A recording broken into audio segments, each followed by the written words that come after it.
ETF index mutual funds నేర్చుకుని stock మార్కెట్లో రాణించాలనుకుంటున్నారా? వెంటనే ఈ నెంబర్కి కాల్ చేయండి.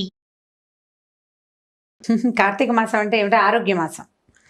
మామూలుగా ఆరోగ్యం అంటే మనం ఏం చేస్తాం, రకరకాలు మంచి మంచి పదార్థాలు తినాలి, చక్కగా మందులు వేసుకోవాలి, బాగా పడుకోవాలి, రెస్ట్ తీసుకోవాలి కదా. కానీ కార్తీకంలో ఆరోగ్యం తినకూడదు, రెస్ట్ తీసుకోకూడదు, టైంకి పడుకుని బాగా పెందరాలే లేచేయాలి. ఈ రకంగా కనుక చేస్తే ఈ శీతాకాలం మొదటి రోజుల్లో ఈ పని చేస్తే తర్వాత కాలం ఆరోగ్యంగా ఉంటుందన్న సూచన కోసమే కార్తీక మాసపు ఆరోగ్యవంతమైన అలవాట్లు. దీపం పెట్టుకుంటాం పొద్దున్నే, ఎర్లీ మార్నింగ్ లేవటం, స్నానం చేయటం. ఇదివరకు నది స్నానాలు చేసేవాళ్ళు. అవునండి. లేకపోతే నూతుల దగ్గర నూతుల నుంచి నీళ్ళు తోడుకుని అమాంతం బకెట్ ఎత్తి పోసుకోవటం. ఎంత చలేస్తుంది చలేదు, అదేగా చెప్తున్న టెక్నిక్ అదే ఉంది. మరి ఇప్పుడు నీకు ఓవర్ హెడ్ ట్యాంక్లో నీళ్లు ఖచ్చితంగా చల్లగా ఉంటాయి, ఎందుకంటే ట్యాంక్లో ఉన్న నీళ్లు చల్లగాలికి తర్వాత మంచుకి ఎక్స్పోజ్ అయి ఉంటాయి. బావిలో నీళ్లు వెచ్చగా ఉంటాయి, ఓకే, గ్రౌండ్ వాటర్ వెచ్చగా ఉంటుంది. అందుకని ఈ కాలంలో ఏం చెప్తారు, సముద్ర స్నానం, నదీ స్నానం, చెరువులు, దొరువులు చిన్న పొన్నవి, లేకపోతే నుయ్యి ఆఖరిది. నూతిలో నీళ్ళైనా వెచ్చగానే ఉంటాయి, వెచ్చగా వస్తాయి. మా నూతికి పంపు ఉండేది, మా చిన్నప్పుడు నూతికి పంపులో కొడితే వెచ్చటి నీళ్ళు వస్తాయి. శీతాకాలం పొద్దున్నే స్నానం చేస్తే చుట్టూతో చలిగా ఉంటుంది, భూమిలోంచి వెచ్చటి నీళ్ళు వస్తాయి పైకి. ఆరోగ్యం. చల్లటి నీళ్ళు నువ్వు ట్యాంక్ వాటర్ పోసుకుంటే నిజంగానే చలిస్తుంది. మనం ట్యాంక్ వాటరే పోసుకుంటున్నాం అనుకోండి, ఆరోగ్య రీత్యా కొద్దిగా గోరువెచ్చటి నీళ్ళు, వేడి నీళ్ళు గీజర్ ఆన్ చేసుకుని పోసుకోకుండా కొంచెం మరీ చల్లగా ఐస్ కోల్డ్గా కాకుండా, ఐస్ కోల్డ్ నీళ్ళు పోసుకుంటే జబ్బు చేస్తుంది. అవునండి. బయటికి వెళ్ళి స్నానాలు చేసే అవకాశం లేని వాళ్ళు తప్పకుండా ఇంట్లోనే ఏదో స్నానం చేస్తాము.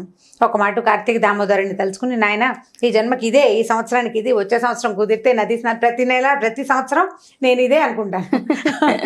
వచ్చే సంవత్సరం ఏదైనా నది స్నానం ఒక్కసారైనా చేస్తాను అని. కుదిరితే కుదురుతుంది, లేకపోతే లేదు. ఏ కృష్ణకో గోదావరికో వెళ్ళగలిగే అవకాశం వచ్చిందనుకో చేసేస్తాం, రాలేదనుకో ఇక ఇదే కడిపే కైలాసం, ఇల్లే వైకుంఠం అని అలాగే చెప్పుకుంటాం అనమాట. ఈ పొద్దున్నే స్నానం, తర్వాత ఏమో సోమవారాలు ఉపవాసం ఉంటాం, పగలు ఉపవాసం చేసి రాత్రి భోజనం చేస్తాం. ఏకాదశిలో రోజంతా ఉపవాసం ఉంటాం, ద్వాదశి నాడు పారణ చేస్తాం. ద్వాదశి మధ్యాహ్నం నిద్రపోకూడదు, అదొక నియమం. ఈ కార్తీక మాసంలో కూడా పగళ్ళు పడుకోకూడదు, నక్తాలు చేస్తాం. కార్తీక నక్తాలు అంటే పగలల్లా ఉపవాసం ఉండి ప్రతిరోజు చుక్కలు చూసాక భోజనం చేస్తాం. చుక్క చూసి భోజనం చేస్తాం. ఈ చుక్క చూసి భోజనం చేసే వాళ్ళు మధ్యాహ్నం భోజనం చేయలేదు కదా అని రెస్ట్ తీసుకుని నిద్రపోకూడదు, నిద్రించకూడదు. రాత్రి భోజనం చేసి పడుకోవచ్చు, మళ్ళీ తెల్లవారుజామున లేచేసేయాలి దీపాలు పెట్టడానికి. ఈ నియమంతో పనిచేస్తే హెల్తీగా ఉంటాం అనేది నిర్వాదం. ఖచ్చితంగా హెల్తీగా ఉంటాం, ఇలా పని చేయాలి. ఒకటి, ఇప్పుడు పౌర్ణమి వస్తుంది కదా, ఇప్పుడు ద్వాదశి అవి ఏకాదశి అయిపోయినాయి, ఏకాదశి ద్వాదశిలు అయిపోయిన తర్వాత ఇక వచ్చేది పౌర్ణమి. పౌర్ణమికి రకరకాల పద్ధతులు ఉంటాయి. కొంతమంది పెద్దవారు చెప్పినవి ఫాలో అవుతారు, ప్రతి సంవత్సరం కొత్త, ఈ సంవత్సరం ఏం చేయాలి అని. కొంతమంది ఇళ్లల్లో ఉన్నవి ఫాలో అవుతారు. ఇళ్లల్లో ఉన్న పెద్దవాళ్ళ అమ్మమ్మలు, నాయనమ్మలు, అమ్మలు, అత్తగారులు చేస్తుంటే వాళ్ళ వెనకాలబడి చేయటం. పౌర్ణమికి నోములు ఉంటాయి, తోరణ నోములు అంటారు, అదొక రకం. దాని మీద బాగా వివరంగా నాకు తెలీదు. తోరాలు ఉంటాయి, ప్రతి సంవత్సరము ఆ తోరాలు తీసి దాచిపెట్టుకుంటారట, అదొకటి. కేదారేశ్వర వ్రతం చేసుకునే వాళ్ళు కొంతమంది, సత్యనారాయణ వ్రతం చేసుకుంటారు కొంతమంది. ఆ సత్యనారాయణ వ్రతం కూడా చేస్తారు ఈ పౌర్ణమి నాటికి. వ్రతం అని విన్నాను కానీ సత్యనారాయణ వ్రతం కూడా చేసుకుంటారు, ఇదొకటి. అక్కడి నుంచి లేకపోతే మనం ఏం చేస్తాము, 365 ఒత్తులు వెలిగించుకోవటం. సంవత్సరం అంతా వెలిగించకపోయినా, లేకపోతే ఇబ్బంది రోజుల్లో వెలిగించకపోయినా ఆ దోషం పోవటానికి భార్యకు ఒక 365, భర్తకు ఒక 365 వెలిగించాలని, ఇవి రెండు వెలిగించి పెట్టుకోవటం. ఈ దేవాలయానికి వెళ్ళే పద్ధతి ఒకటి. దేవాలయానికి అంటే మన ఇంట్లో సాగదు, నిలబెట్టలేము, లేకపోతే మనకే ఏమిటంటే యాంబియన్స్, వాతావరణం సరిగ్గా లేదనిపిస్తుంది. దేవాలయానికి వెళ్తే ఒక ఆధ్యాత్మిక వాతావరణం ఉంటుంది, కొంత స్థిమితం ఉంటుంది. గుళ్ళో చాలామంది పెడుతుంటారు, వాళ్ళతో పాటు పెడితే మనకు కూడా కొంత ఆధ్యాత్మిక భావాలు ఇంకొంచెం పెంపొందుతాయి కదా. సరే, దేవాలయానికి వెళ్ళి పెట్టేటట్టయితే దేవాలయంలో పెట్టుకోవటం, లేకపోతే మన ఇంట్లోనే. నేనైతే ఈ దేవాలయాలకి వెళ్ళలేను, అంతమంది గుంపులుగా జనం ఉండి ఒకళ్ళ దీపాలు ఒకళ్ళు తోసేసుకుంటున్నారన్న భావన నాకు ఆసక్తికరంగా వదిలే ఈ పని అనిపిస్తుంది. నేను ఇంట్లో పెట్టుకుంటాను, తులసి దగ్గర పెట్టుకుంటాం. ముగ్గు వేస్తారు తులసి దగ్గర. తులసికి మామూలుగా మా తులసి కొంచెం ఎత్తు మీద ఉంటారు, పైన ఉంటుంది తులసమ్మ, కిందకి దింపుకుంటాను అనమాట. ఆ ఒక రోజుకి ముగ్గేసి ముగ్గులో తులసిని కూర్చోబెడతాం. ఈ తులసికి ముందుకి మళ్ళీ ముగ్గేసుకుంటాం, శంఖచక్రాలు, పద్మము ముగ్గేస్తాం. ఇప్పుడు ఈ పద్మంలో ఈ 2 ప్రమిదలు 365 365 ఒత్తులు వేసి వెలిగించుకోవటం. ఈ ఒత్తుల్ని మనకి ఇప్పుడు దొరికేస్తున్నాయి. ఇది వరకు చేత్తో చేసుకుని పెట్టుకునేవాళ్ళం, నెల మొదటి నుంచి నుంచి చేసుకునేవాళ్ళము. ఇప్పుడు దొరికేస్తున్నాయి చక్కగా. ఇంతలా కట్టగడతాడు, పైన చిన్న ఒత్తి పెడతారు. నా చిన్నప్పుడు ఇంట్లో అమ్మ వాళ్ళు పిన్ని వాళ్ళు వీళ్ళందరూ చేసుకునేవాళ్ళు. విభూతితో చేస్తారు కదా. విభూతి అంటే విభూతి ఉంటే మనకి ఒత్తి తిరుగుతుంది అనమాట. పురి రావాలి కదా. మనకి మామూలు పత్తి మన చేతికి తిరగదు. విభూతి రాసుకునేసరికి బరగ్గా అవుతుంది. ఈ బరక మీద తిరిగి చక్కగా ఇలా తిరిగి మనకి బాగా వస్తుంది. అప్పుడు దారపు ఒత్తులతోటి చేసుకుంటాం. ఇది ఒక పద్ధతి. ఇప్పుడు దీన్ని ఏం చేస్తాము, ఈ 365 ఒత్తులు అంటే అప్పటికప్పుడు వెలిగిస్తే వెలగదు. దాన్ని ఏం చేస్తామంటే పొద్దునే మనం దేవతార్చన చేసుకునేటప్పుడు పొద్దున దీపం పెట్టుకునే అలవాటు ఉన్నవాళ్ళు లేదా దేవతార్చన పద్ధతులు ఉన్నవాళ్ళు అప్పుడే ఆవునేతిలో గనక తడిపి ఉంచితే సాయంకాలం దీపం నిలిచి కాలుతుంది. మార్నింగ్ పెట్టేస్తే పొద్దున నానబెట్టుకోవాలన్నమాట. నువ్వు సాధారణంగా ఆవు నూనెతోటే చేస్తాం. ఆవు నెత్తి దీపాలే కదా అసలు కార్తీకం అంతా ఆవు నెయ్యే వాడుకుంటాం కదా. నిలబడి కాలుతుంది అనమాట. అది మధ్య మధ్యలో కొండెక్కిపోకుండా విరిగిపోకుండా స్థిమితంగా కాలడం కోసం, అంటే దీపం నిలబడి వెలగాలి కదా, పూర్తిగా ఆహుతవ్వాలన్నది ఒక నియమం.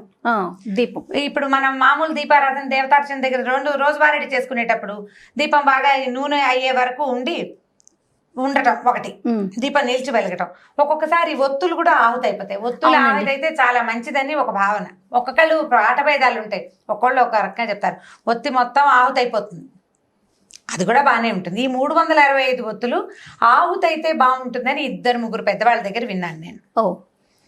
ఇది ఒక విధానం. పల్లెటూళ్ళల్లో అయితే ఏం చేసేవాళ్ళం అంటే ఈ 365 ఒత్తులు వేసేటప్పుడు దీపాలని చెరువులో వదిలిపెడతారు. జ్వాలా తోరణం అంటారు. ఈ జ్వాలా తోరణానికి దేవాలయాల దగ్గర చేస్తారు ఒక విధానం. దేవాలయాల బయట అంటే చిన్న చిన్న గుళ్ళల్లో చెయ్యరు, ప్రమాదాలకి దారి తీస్తుంది. పెద్ద ప్రాంగణాలు ఉండే దేవాలయాల దగ్గర ముఖద్వారం దగ్గర ఏం చేస్తారంటే గడ్డితో తోరణం ఏర్పరుస్తారు. ఈ సాయంకాల అర్చన అయిన తర్వాత అది వెలిగిస్తారనమాట. ఈ తోరణం ఈ స్వామిని ఊరేగింపుకి తీసుకొస్తారు శివాలయాల్లో నుంచి. ఆయన బయటకు వస్తాడు, ఆ జ్వాలా తోరణం కింద నుంచి స్వామి లోపలికి వెళ్తాడు. ఆయనతో పాటు ఆ తోరణం కింద నుంచి మనం వెళ్తే గనక చాలా గ్రహ పీడలు అవి తొలుగుతాయని ఒక నమ్మకం. గడ్డి తోరణానికి ఏమైనా ప్రత్యేకమైన కథ ఉందా రమ్మగారు? ఇవి తెలియదు, అట్లాగే చెప్తారు జ్వాలా తోరణం అని. కానీ చిన్నప్పున్న దేవాలయాల్లో ఇది పెట్టుకోరు. ఈ జ్వాలా తోరణంతో పాటు శివుడితో పాటు మనం లోపలికి వెళ్తాం. అయ్యవారు లోపలికి వెళ్తాడు, ప్రదక్షిణ చేయిస్తారు, ఆయన బయటకు వస్తాడు, ఊరేగింపుకి వస్తారు. తిరిగి స్వామి లోపలికి వచ్చేటప్పుడు ఈ జ్వాల వెలిగిస్తారు. ఈ తోరణం కింద నుంచి అయ్యవారు లోపలికి వెళ్తాడు, ఆయన వెనకాలే భక్తులందరూ హరోహర అని లోపలికి వెళ్తారు. ఈ తోరణం కింద నుంచి వెళ్తే ఈ సంవత్సరపు గ్రహపీడలు అనారోగ్యాలు అవి తొలగిపోతాయని ఒక నమ్మకం. అన్ని దేవాలయాల్లో చెయ్యరు. ఇప్పుడు మనకు సమర్థంగా ఉంటాయి సిటీల్లో దేవాలయాలు, అక్కడ కొంచెం తక్కువ. సిటీకి కొంచెం దూరంగా ఉండే శివాలయాల్లో ఇవి కనపడుతూ ఉంటాయి. ఇది చేస్తారు ఒకటి.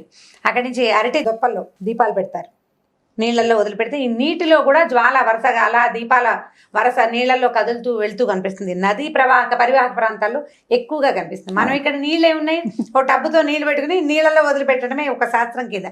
బకెట్లో వదిలిపెట్టామని టబ్బులో వదిలిపెట్టామని చెప్తారు. టబ్బులో వదిలిపెట్టడం ఏమంత శాస్త్రసమ్మతమైన సంగతి కాదు. మనకి వేరే ఆప్షన్ లేదు కాబట్టి బాత్రూంలో స్నానం చేసినట్టుగా టబ్బులో వదిలిపెట్టడం. జ్వాలని నది పరివాహక ప్రాంతాల్లో కనుక కాలువలో వదిలేమనుకో, కాలువతో పాటు ఆ జ్వాల ముందుకెళ్తుంది, దీపం ముందుకెళ్తుంది. ఇప్పుడు మనం అరటి దొప్పల్లో ఏం చేస్తారు, ఇక చిన్న మూతలతోటి హోల్స్ లాగా చేసి అందులో ఆవునేతి దీపం వెలిగిస్తాం. అది నీళ్ళలో వదిలిపెడితే ప్రవాహ వేగానికి ఆ జ్వాల ముందుకెళ్ళిపోతుంది, దీపం ముందుకెళ్తుంది కదా. అలా వెళ్తున్న వరుస ఆ దారిలో ఉన్నటువంటి చాలా రకాల సూక్ష్మ క్రిములని నాశనం చేస్తుంది. పరివాహక ప్రాంతాలను శుభ్రం చేసే విధానాల్లో ఇదొక విధానంగా భావిస్తారు. పసుపు కుంకుమ పువ్వులు వేసి దీపానికి అర్చన చేస్తారు, ఆ దీపాన్ని వదిలిపెడతారు. అట్లా చాలా దీపాలు ముందుకు వెళ్తుంటే ఆధ్యాత్మిక ధోరణి పెంపొందుతుంది, చుట్టుపక్కల వాతావరణం పవిత్రీకరింపబడుతుంది. ఈ పరివాహక ప్రాంతాల్లో ఉన్న చాలా రకాల అనారోగ్యాలు అవి దూరం అవుతాయని నమ్మకం. పాతకాల పద్ధతులు కదా ఇవన్నీ. అప్పుడు ఇలా అపార్ట్మెంట్లు ఇల్లు ఈ గోళాలు లేవు కదా. అక్కడి నుంచి ఆకాశ దీపాలు పెడతారు, దేవాలయంలో ఆకాశ దీపం పెడతారు. రోజు సాయంకాలం వేసరికి పైకి పెట్టుకుంటారు దీపం. ఇళ్లలో పెట్టలేకపోతాం ఆకాశ దీపం చూడడం. వీటిలలో ఏది కుదిరితే ఇప్పుడు ఇవన్నీ చేయాల్సిందేనంటే అన్నీ ఎక్కడ చేస్తాం, ఏది కుదిరితే అది చేస్తాం. అయితే కార్తీక మాసానికి రకరకాల కథలు చెప్తాం. పురాణం వినొచ్చు, రోజు వారడి పురాణం వింటాం. కార్తీకపు ప్రత్యేకత, ప్రతి రోజుకు ఒక కథ ఉంటుంది. 30 రోజులు 30 కథలు వినగలిగితే మంచిది. ఓకే.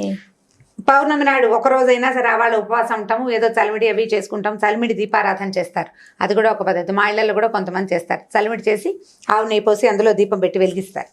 ఆ చలిమిడే ప్రసాదంగా స్వీకరిస్తారు. రాత్రి మళ్ళీ వెన్నెలు వచ్చేదాకా భోజనం చేయరు. ఇదొక విధానం. ఎన్ని రకరకాలు. ఇప్పుడు నేను చేసే కొన్ని నాకు తెలిసినవి కొన్ని చెప్తున్నాను నేను. ఇప్పుడు ఇదే విధాయకమా అంటే నేను ప్రతిసారి ఏదో చెప్తా, ఈ ప్రాంతానికి ఇది విధాయకం. కొన్ని ప్రాంతాల్లో చలిమిడి తినరు, కొంతమంది తింటారు. కొంతమంది పళ్ళు నైవేద్యం పెట్టి పళ్ళే తింటారు. అసలు ఏమీ లేకుండా మంచినీళ్ళతో ఉండేవాళ్ళు కొంతమంది. వాళ్ళ అలవాట్లు, ఊళ్ళు, ఆ పద్ధతులను బట్టి. ఎవరికైనా సాధారణ నియమం ఏమిటి? పగలు ఉపవాసం, రాత్రి భోజనం, దీపం ఖచ్చితమైన నియమం. నువ్వు పొద్దున్న తెల్లవారుజామున లేచి పెడతాను, సాయంకాలం పెట్టలేను, ఆఫీస్కి వెళ్తాను, మరి పొద్దునైనా పెట్టు. నీ కుదిరితే చెయ్యి, ఆ పనైనా చేయాలి నువ్వు. ఇది రెండు రకాలు. పొద్దున సాయంత్రం 2 దీపాలు పెట్టగలిగి ఇళ్లలో ఉండి అవకాశం ఉన్నవాళ్ళు చక్కగా సాయంకాలం కూడా సంధ్య దీపం పెట్టుకుంటే అవన్నీ ఆరోగ్యానికి మంచివి. మనకి ఏంటంటే భగవంతుని చేరడానికి మనం ఎన్నుకున్న రకరకాల మార్గాల్లో ఇది ఒక మార్గం. కార్తీకం చాలా ప్రత్యేకమైన మాసంగా చెప్తాం కదా. పౌర్ణమి నాడు ఇన్ని రకాలు చేస్తాం. 365 ఒత్తులు వెలిగించుకోవటం. నాకు ఇంకొక విధానం ఉంది. ఒక పెద్ద ఆవిడ ఒకసారి చెప్పారు, మామూలుగా ఈ పౌర్ణమి రోజుల్లో పూర్ణచంద్రుడు కనపడతాడు మనకి కదా, ప్రతి చోట ప్రతి ప్రాంతాల్లోనూ చంద్రుడు కనిపిస్తాడు. ఈ చంద్రుడిలో లలితాదేవిని భావన చేసి శ్రీ లలిత చదువుకుని లలితా సహస్రనామం చదువుకుని వెండి పళ్ళెంలో కానీ వెండి గిన్నెలో కానీ పాలతోటి పాయసం చేసి పాయసాన్ని నివేదన చేసి స్వీకరించమంటారు. ఓహో. పౌర్ణమి నాడు గనక ఇట్లా లలిత పారాయణ చేస్తే అది కామ్యమని, కోరిన కోరికలు సిద్ధిస్తాయని, మనశ్శాంతి దొరుకుతుందని చెప్తారు. చంద్రుడు మనఃకారకుడు. మనం మామూలుగా పౌర్ణమి రోజుల్లో సముద్రానికి ఆటుపోట్లు ఎక్కువ అవుతాయి కదా. అవునండి. అందుకని చీకటి పడ్డాక వెళ్ళకూడదంటారు. కొన్ని రకాల కరెంట్స్ ఉత్పన్నమై అవుతాయి, అందుకని పౌర్ణమికి చెప్తారు కదా, పెరుగుతాయి, ఆటుపోట్లు ఎక్కువ అవుతాయి. కానీ కార్తీక పౌర్ణమికి ప్రత్యేకంగా ఖచ్చితంగా సముద్ర స్నానం చెప్తారు. కార్తీక పౌర్ణమి స్నానాలు చాలా విశేషం. కార్తీక స్నానాలే విశేషమైన స్నాన విధులు అవి. పౌర్ణమి నాడు ఈ సముద్ర స్నానం చేయడం ఇంకా విశేషమైంది. పున్నమి చంద్రుడి వీపు కనుక పడితే ఆ సూర్యుడు చంద్రుడు ఈ నెలల్లో ఈ మధ్యలో పౌర్ణమికి వాటికి దగ్గరలో సూర్యచంద్రులు ఇద్దరు ఒక్కసారే ఆకాశంలోకి వస్తారని, ఆ వెలుగులు ఈ నదుల మీద పడడం వల్లే వాటిలలో కరెంట్స్ అంటే అందులో ఉండే శక్తి పెరుగుతుందని చెప్తారు. అందుకు ఈ నదీ స్నానాలు అవి నియమబద్ధంగా చేయాలంటారనమాట. కుదిరితే చేస్తాం, కుదరకపోతే ఇప్పుడు నేను చెప్పాను కదా వచ్చే సంవత్సరం చేస్తానని ఒక దండం పెట్టుకుంటాం. కుదిరిన ప్రకారంగా చేసుకుంటూ వెళ్తాం. పౌర్ణమి నాడు నియమంగా పగలు ఉపవాసం, సాయంకాలం భోజనం, సాయంత్రం దీపం పెట్టుకోవటం. ఈ 365 ఒత్తులు వెలిగించగలిగితే వెళ్ళని గుడ్డు. నీ వల్ల కాలేదు, సూక్ష్మంలో మోక్షం ఒక దీపమైన ఒక్క జోడు దీపాలు వెలిగించి చంద్రుణ్ణి చూశాక భోజనం చేయటం. మనం ఏదైనా నివేదన చేసుకుని కుదిరితే మేడ మీదే భోజనం చేయగలిగితే ఆ చంద్రకిరణాల వల్ల మనకి ఆహారం అమృతతుల్యం అవుతుందని చెప్తారు. చీకటి పడ్డాక చేస్తాం, ఎలాగైనా 6ంటికి తినే కదా, 7 గంటలు అయిపోతుంది. పాయసం పప్పు ఏదో చేసుకుంటాం. మనకి 5ంటి నుంచి చీకటి అనిపించేస్తుంది. చలికాలం కదా, ఈ చంద్రుడు సోకిన చంద్రకిరణాలు సోకిన ఆహారాన్ని తీసుకుంటే ఆరోగ్య వృద్ధి, మనసు చాలా ప్రశాంతంగా అవుతుందట. మైండ్ కూల్గా ఉండటానికి చంద్రుడు బాగా ఉపకరిస్తాడు. అందుకని వెన్నెట్లో తిరగండి. బాగా డిప్రెస్డ్గా ఉన్న వాళ్ళకి కాస్త బాధగా ఉంది, వెన్నెల్లో తిరగండి అని చెప్తారు. మనశ్శాంతిగా ఉంటుంది. చల్లదనం వల్ల ఒక రకమైన ఆహ్లాదకరమైన వాతావరణం వస్తుంది. ఈ ప్రసాదాన్ని మనం చంద్రుడికి చూపించుకోవచ్చు. అందుకని ఏం చేస్తాం, తులసిని ఆరు బయట పెట్టుకుంటాం కదా. అవును, ఇళ్లలో ఉండదు కదా మనకు తులసి చెట్లు, కొంచెం ఆరు బయట ఉంటాయి. ఇంకా కొంచెం వెన్నెల సోకే చోటు ఉంటే మరీ అదృష్టం. అక్కడే ఏదో చేసిన పదార్థాలు, పాయసం అవి తీసుకెళ్ళి నివేదన చేయటం, మనం తులసికి నివేదన చేయటం ఒకటి, చంద్రుడికి నివేదన పెట్టడం రెండో విధానం.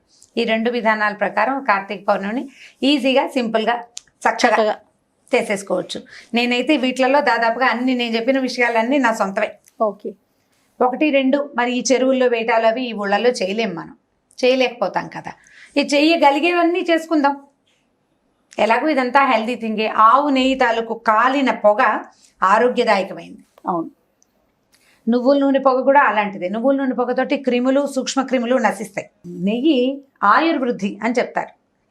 ఘృతం ఏంటంటే ఆయుష్ను పెంచుదని వేదంలోనే చెప్పబడింది.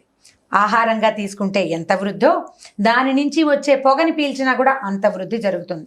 ఆయుర్వృద్ధి అనే ఖచ్చితంగా ఈ నెలలో ఇది వాడండి అని చెప్తారు. అన్ని నెలల్లోనూ ఆవు నెయ్యి వాడేయాలి అంటే మనకు కుదురుతుంది? కుదరదు. సంవత్సరంలో ఒక్క నెలైనా మీరు ఈ పని చేయండి అంటే చేస్తామని మన పెద్దలు ఈ విధిని మనకు ఏర్పరిచారు. ఆవు నేతి దీపాలు పెట్టండి.